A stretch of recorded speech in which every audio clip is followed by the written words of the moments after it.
So what is the difference between the Biopulse machine and the cold laser that we use in the office? So, and what candidates would be better for each one? So, generally speaking, the cold laser you would use to work on an area of pain that is in a very specific area. It doesn't necessarily have to be pain, but any area that you want to heal. So typically pain comes with healing. But I've done the laser with patients that just have, you know, really bad layup of scar tissue, and it helps break down that. But when I'm explaining it to patients, I usually tell them that it's similar to photosynthesis in the sense that it uses light from the laser to regenerate and re-stimulate cells in that area. So it penetrates deep into the skin. It goes far enough in where if it's within the joint, it's going to work on that. So it'll work on inflammation. It'll work on blood flow.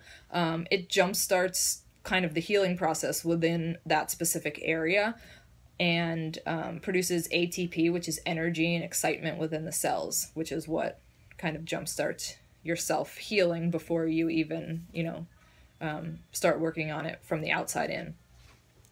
The only contraindication with the laser, or one of the main contraindications, is someone that has cancer, because of all of this regeneration and jump-starting of excitement and energy within the cells. You don't want to do that with cells that are cancerous, obviously, because you don't want any of those replicated or, you know, to grow or change quicker.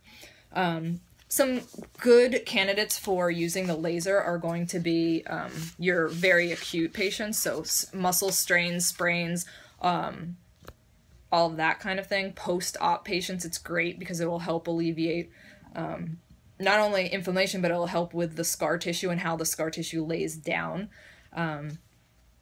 which ultimately will help in the long run with range of motion. There's a lot of studies out there as well for adhesive capsulitis, carpal tunnel, and TMJ issues.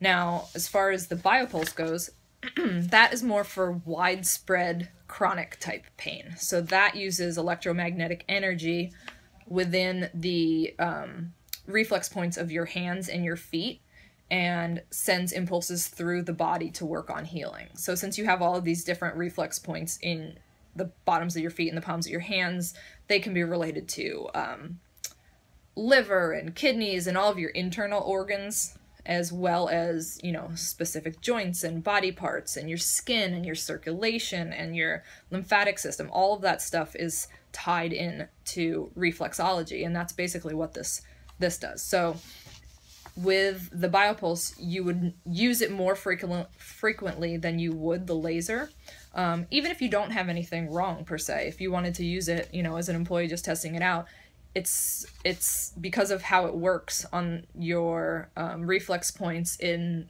creating energy in the cells as well. You should feel more energized. You should feel less stiff after you use it. So it's definitely beneficial for pretty much anybody. You don't want to use the Biopulse if they have a history of seizures or if they have a pacemaker, just because of the electrical impulses. You don't want to throw off the rhythm of the pacemaker, and obviously you don't want to trigger a seizure to occur.